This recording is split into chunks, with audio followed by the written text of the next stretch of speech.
Hello, this is Dr. John Spink, and this is a pre-meeting preview of my presentation at the Europol INTERPOL Operation Opson conference in 2019 in Athens. And the presentation is Food Fraud Prevention Strategy, and specifically the Food Fraud Suspicious Activity Report Method and Country-Level Food Fraud Vulnerability Assessment. I'm a director and assistant professor here at Michigan State University. I've recently just moved to the business college, which has been a great move. That leads to a specific focus in my activity in the Department of Supply Chain Management, where I teach Introduction to Supply Chain Management and also Procurement and Supply Management. With me presenting is Dr. Roy Fenoff. He's an assistant professor in the Department of Criminology at the Citadel University. He's also a certified document examiner. Let's get started. So first, our foundation, if you know anything about us, focus is outreach, like working here, talking to you, going to the conference, get insight, we go back and research it, work it into education, and that's our constant cycle. The main way we communicate is through our massive open online courses. These are free open online courses. The content's always free. There's a certificate of completion based on the assessment, and it's on demand. There's monthly instances of this, but on demand at any time. And it's approximately 10 contact hours. We have 4 basic programs: Overview MOOC, Audit Guide for Food Fraud, Food Defense Audit Guide, and then the Vulnerability Assessment and Critical Control Point Plan. We also have workshops that are ongoing, and the next one is in October. We have one in October 2019, and then January 2020, a Food Fraud Prevention Annual Update and Workshop. We also have ongoing executive education, and these are scheduled for February 2020 on food fraud management strategy. Also, all the work finally got together. I felt like we went to full circle, so now have a textbook on the topic. Published this in actually it was October that it's scheduled to come out. So if you're looking for more details, that's a great resource. For Operation Opson, we are conducting an ongoing survey. And we've got preliminary results that I'll review here, but please complete this, keep adding to it over time. Anytime, if you keep updating it is fine. We'll keep looking at that and looking at the needs assessment for the attendees and members of Operation Opson. So first question was, what does your organization consider to be the scope of your food fraud activities or prevention program? A key is looking at what different entities are doing. So the insight really needs further analysis by individual responses, because we had a lot of entry there for all the other types. Now, that category may have been selected to cover everything else, but we're trying to figure that out. But it's good to see that there's a broad focus by the members, not just on adulterant substances or not just on intellectual property rights counterfeiting. Less than 45% of the Opson members do not consider theft or gray market diversion in the scope, which is interesting because a lot of times these are food groups that are looking at really the adulterant substances or looking at very specific activities, again, such as intellectual property rights counterfeiting. The key is that the fraudsters are looking at all type of activities, so taking a broad approach, at least across the entire country or across an entity like Opson, is really a key to reducing the overall fraud opportunity. Less than 70% considered adulterant substances and also IPR counterfeits in scope.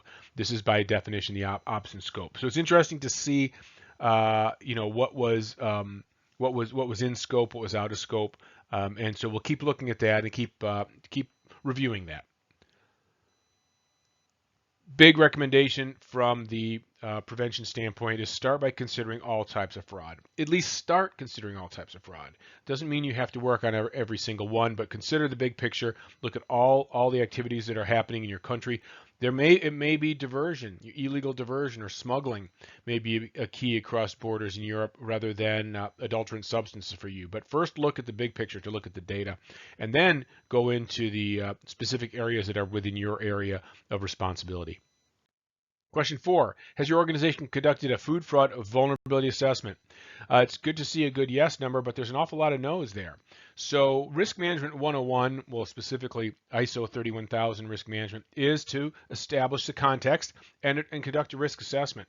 So without conducting a risk assessment or a vulnerability assessment, then you're kind of just working on whatever is the hottest new thing that pops up on your desk. That might not be the most important critical most highest impact problem. And so that's a key, and that's something we'll keep looking at about helping country level vulnerability assessments. And I'll give you an example later. Insight. It's really the most significant finding that over half the respondents have not conducted an assessment of their overall food fraud risk. And without that priority setting, the efforts are really ad hoc and reactionary. And the crime fighting resources should be optimized by focusing on the worst problems. And that's a real key. So we'll keep looking at this. The takeaway we recommend is conduct a food fraud vulnerability assessment. Even if it's very light, we have workshops on it, we have programs on it. You can do it for yourself to kind of get a gut feel, and then move on from there so you do have a good priority setting. 678, question 678 is, does food fraud fit within the Opson mission or overall Interpol mission or Opson mission? And there's almost unanimous support that food fraud prevention to be within the scope of both Opson and Europol, Interpol. So that's really key. Well, it is unanimous. That's a key, is that addressing prevention is definitely a focus. So question 12, what is the long-term vision for how should Interpol, Europol address food fraud? So we ask an open-ended question. It's always good to do this. Sometimes we get some incredibly key insights there. What we found is continued effort. Disrupt organized crime groups is the goal, to try to figure out what we can do as a group to make life harder for the fraudsters. Share information on infringement. That's going to be interesting to figure how much information we share, but if anything, the types of fraud are real key. We don't need to know exactly what's going on, but as there's an evolution, as the marketplace changes, then fraud will change as well. And a real key from the comments was a much greater focus on prevention, not just catching product, but doing interventions, investigations, inspections, seizures that not only catch the product, but also disrupt the organized crime groups and really prevent fraud from occurring. So utilize seizure data and insight to create crime prevention strategy and target hardening. So a key, both of those together. Best practices. We'll go through this a lot more detail in the full presentation, but just pointing out here some of the key concepts. A lot of this has been already implemented by industry, and that's got a little different focus. It can be more narrow in direction and scope under one coordinating body, where it's a lot harder sometimes across governments when there's different agencies. The bottom line is the two required documents. This comes right out of risk management, but it's also the Global Food Safety Initiative for the food industry is doing this. First is a food fraud vulnerability assessment. That's a specific document, specific activity that includes a corporate risk map or heat map, risk map, plotting the problems there. And that's a real key, because all of a sudden then you don't know what went into that study on the left, but you can clearly see there's 3 in the orange zone. Those 3 are considered the worst. We can now have a specific discussion about those 4 and also if they are really the worst. The second document that's required is a food fraud prevention strategy. Now this makes sense to have these two concepts. It actually makes sense to have them separate. Do one and then work on the other and then cycle back and forth. Now on the right there you'll see the food fraud prevention cycle.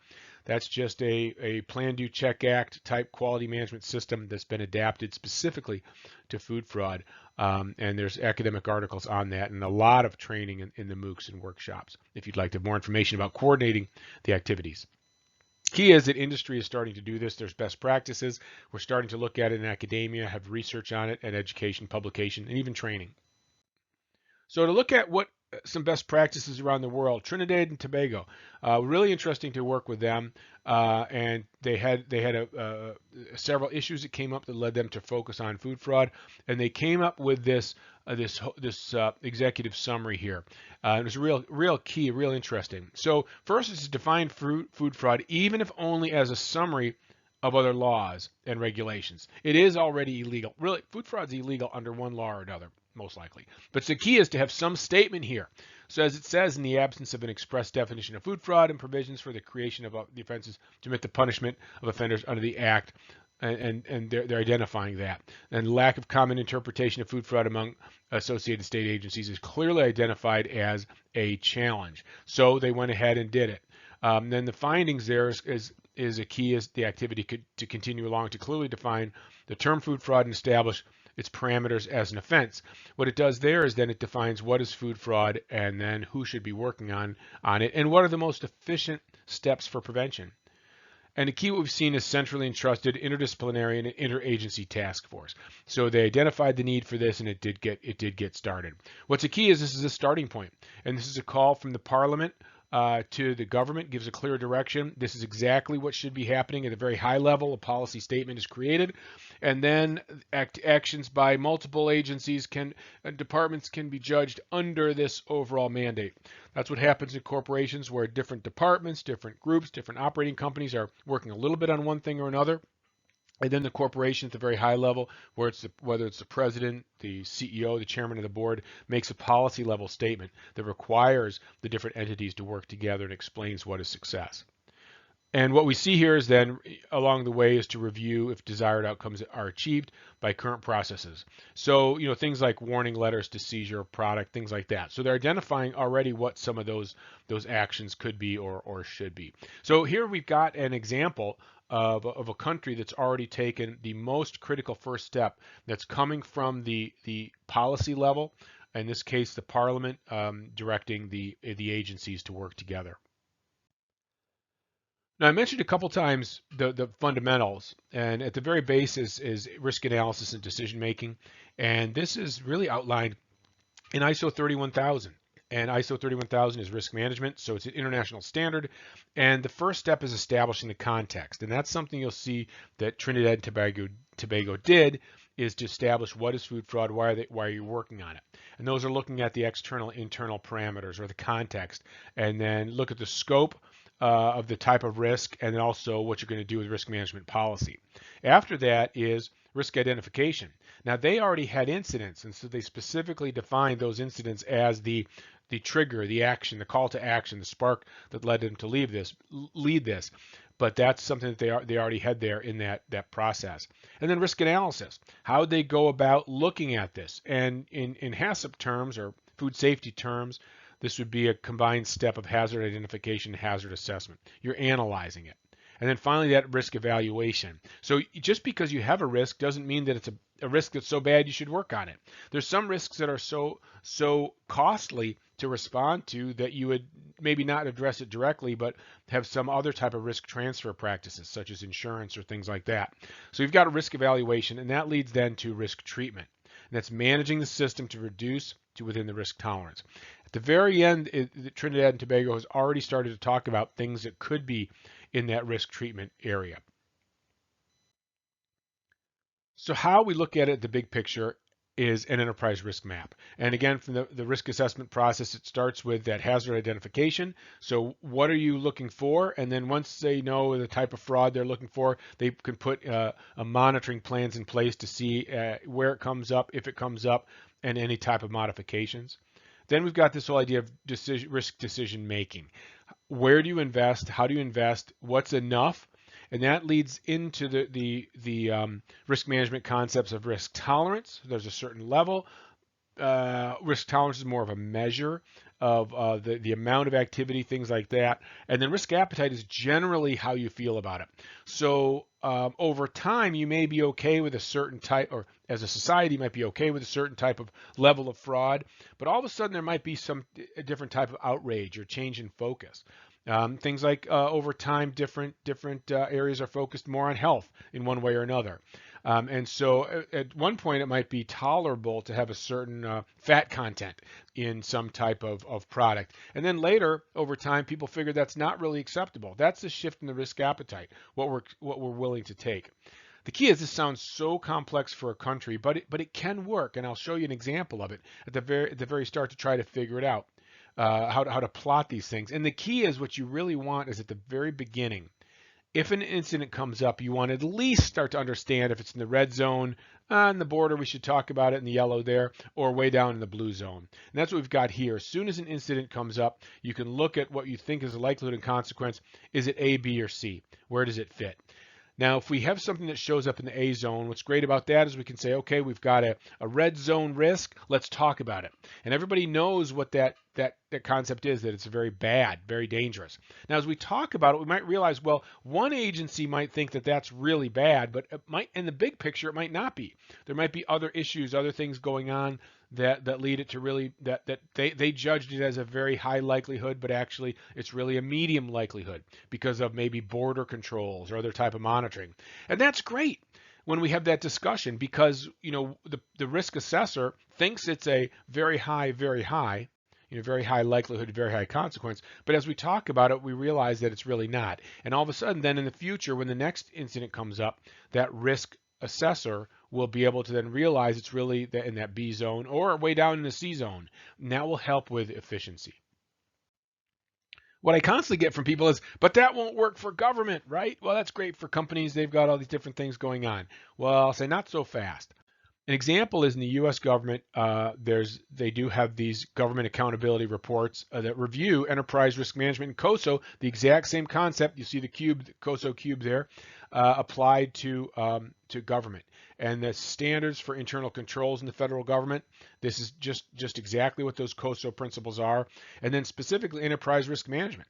And they looked at selected agencies' experiences that illustrate good practices in managing risk. So it absolutely can happen. And it's called the Green Book. It's commonly used. That's a commonly used name. It's a standards for internal control in the federal government. The key is any entity wants to have a balance. That you've got, let's say in the U.S., one state is very risk averse, spends a lot of time and money on one thing, the next state doesn't. Well, that's great within the state, but there's not a balance overall for the entire country of what's that level of protection. This is put in place to start to look at that and specifically look at something like the risk tolerance. So it's defined in there. So when we talk about things, risk tolerance is a formal term. Here's a U.S. government document talking about U.S. government activities, the acceptable level of variation in performance relative to the achievement of objectives. So there's a clear definition if you need one. What are the internal controls? So they're a process used by management to help an entity achieve its objectives. Again, how much is enough? Where should you focus? At what point have you focused enough in one area and need to shift? This is where there's the help of the internal controls. For Opson members, I would say of all the types of fraud and activities going on, is how much is enough for controlling the different types of problems that you have in your country. And at some point, you've done quite a bit in one area, and it might be time to add some of those resources to another area to control this overall. It's this overall internal control of the balance, and to set objectives and limits. And so it's management with oversight by oversight body. So whatever the parliament, whoever sets objectives to meet the entity's mission, strategic plan, goals, and requirements of applicable laws and regulations. So partially is that you have limited resources. That's a key. Everybody has limited resources regardless of who or where they are. But then also there's this level of balance across, again, the entire country. There may be maybe a specific type of product that is so unique and special and so premium that you work on that to 80% level of control. I'm just making up numbers. And because it's such a sensitive product culturally or economically. There may be another product that's not got a lot of risk of other areas, either economic, public health, social outrage. You might work to control 20% of the risk there. So 80% and 20%, is that okay? Well, when you look at these objectives and limits and the risk tolerance by item, that might be. That's a key to know that you're efficient and effective with your applying resources when you have one type of product 20% controlled and another product 80% controlled. And here is that whole idea of define objectives and risk tolerances. That's the key when we're talking about those two objectives. Management defines the risk tolerances in specific and measurable terms as they are clearly stated and can be measured. So if we're saying we're going to control one product to control 20% of the fraud in one product and 80% of another, we're starting to figure out how do we measure what's 20% control. That gets to be pretty tricky as well, but at least we're moving forward in a lot of details. So how to start? This is such a tough one. I love what I do, but I'm also extremely frustrated by what I do because here we are getting through the idea of what should be in place, what looks good, but then, wow, the whole challenge. It's one thing to know what the end goal is and what change you want. It's another to get there. You're at point A, you want to get to point B. The difficulty is not identifying clearly point B or even getting agreement on what is point B, but getting there is the tough part. So really to start is, I think the first is to review all the current projects, write it on a whiteboard or a document or whatever. all the activities, programs, things you have going on. Could be customs activities, could be other food safety, regulatory, this and that, monitoring, tamper evidence. List them all there and then start to identify them under a strategy. How would you coordinate these together? How are they interacting? You'll constantly find other activities that help give you insight on fraud. One of them inside a company is the credit reports. So food manufacturer is constantly looking at the credit ratings of their customers because they want to make sure their customers can pay, but also their suppliers because they want to make sure the supplier is staying in business. Well, all of a sudden, credit reports are a fantastic way to look at fraud opportunities. So like with suppliers, if suppliers are under financial duress, having problems with their finances, they might cut corners. So adding into one of those programs that would help us could be even looking at credit reports. We would have probably never thought of that unless we really looked at it holistically, looked at all these things together. So it's really a basic foundation that applies to any new or emerging question. Start to organize it. What we created was under an article here is a basic foundation that applies to any new or emerging question. We've got 7 steps called the Food Fraud Task Force approach, but at the very basics are to convene a task force. So it's a group that's going to look at food fraud prevention. That's a key, not just the incidents, but prevention.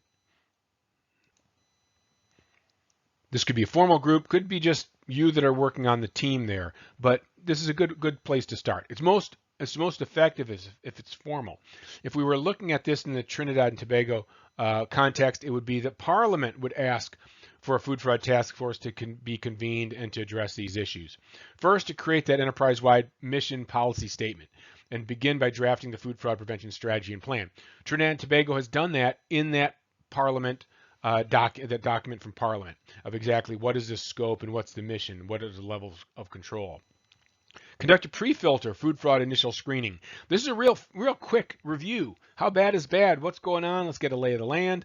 You can do these things very quickly. You could do them with just a couple of us in the room with our own expertise. And so that's really important because you want to just get the big picture of what you're looking at.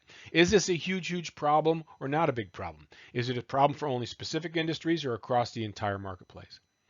Then as you review additional needs, you then get additional information and you'd create a more detailed vulnerability assessment. So the first is an initial screening pre-filter just to get a lay of the land, see where you need more information. Let's say that you are that you know everything about all the products in your country except for poultry, for chicken. Well, then you'd identify between step 3 and step 4, you need to get more information about poultry. Maybe you know about poultry import but not export. Well, there again, you're identifying where there are needs, and that's a key to taking those 2 specific process steps. Then 5, review specific food fraud vulnerabilities in an enterprise risk map. So once you've done the vulnerability assessment yourself, it's really important to plot it. Have a guess, even if it's just the 2 of us, you and me sitting together to figure it out. We don't know everything about your government, but you have a lot of insight, and I have some insight from the outside as well. We could make a pretty good guess on some things. The key is we plot it, and now when we present it and talk about it, people can ask us, well, why do you think that poultry import issue is a very high likelihood and very high consequence in the red zone? We can talk about it. We can also debate it, or let's say argue, which really leads to refining it. And then we'll get better about figuring out what's the problem. There's been some situations where we started to plot it, and there was all of a sudden a realization that, wow, this is so much worse than we thought. Yeah, we knew it was a problem, but we didn't know how bad it was. And that's important. We're now clearly identifying the risk, and we can now take some real steps to prevent it. Then consider countermeasures in the control systems to address those very high vulnerabilities. So let's say you did identify poultry imports as the biggest, very high issue, and the worst one. Well, at this point, while you're thinking about it, before you even present it, you might think about what are some things that might be countermeasures. This helps you in the process to think about, well, even what direction? Is it all customs? Is it all inspections at the border? Well, for Trinidad and Tobago, that's a lot of big product comes in, air freight or through the ports, shipping ports. So that's a very finite number of nodes or points. If you think about New Zealand, it's a long way from a big moat between New Zealand and the rest of the world.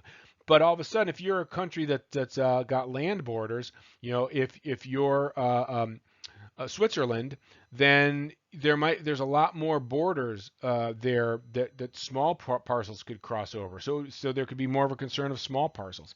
So we'd look at poultry coming across the border. So imports. So again, Switzerland would have a big different set of issues than an island country would. But if we start to think about that, we realize, okay, it's a focus at ports, and the ports being the shipping ports from the ocean going and airlines coming in. And then propose the overall strategy, including calibration of the food risks to the enterprise risk map. So you've gone through the whole process. You've started the initial screening. You've got detailed assessments. You're thinking about countermeasures. You're looking at what's already in place. And then you start to judge to get things what you would think to be under control. It's within the risk tolerance of what you need. So just to give you a practical application, so at the Food Safety Summit in 2018, Wegmans, which is a regional grocery store in the Northeast United States, presented on their food fraud prevention strategy. And this was overall looking at the Global Food Safety Initiative issues and concepts. The key is looking at a methodical approach. So the things we've been talking about have been implemented and are being implemented and constantly evolved over time. So Wegmans talked about that. And here they present the food fraud prevention cycle. So that's what I showed earlier. We won't go into a lot of detail here. There's a lot of resources if you want to learn more about that. But it's a process. Plan, do, check, act, quality management, ongoing reviews. And that's exactly what they're looking at, including things like, understanding the fraud opportunity and looking at the corporate risk maps. They also point out their approach, which you'll look at these along the way. Do start and look like the Food Fraud Task Force, those 7 steps. First, they're involved with us, but then there it is. Number 2 is the first step on the task force: convene a Food Fraud Prevention Task Force.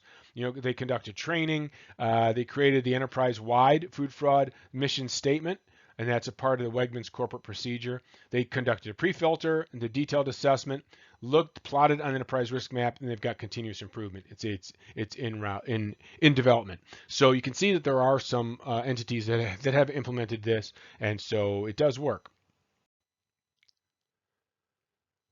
So we'll look at the food fraud initial screen, a country level example. This was actually at the previous Opson meeting in 2017. There were some questions about, that was in Dublin, questions about whether this could work for a country. So we started to work on this to give a presentation there. So we've got, looking at the application and corporate risk map, we'll call it country B.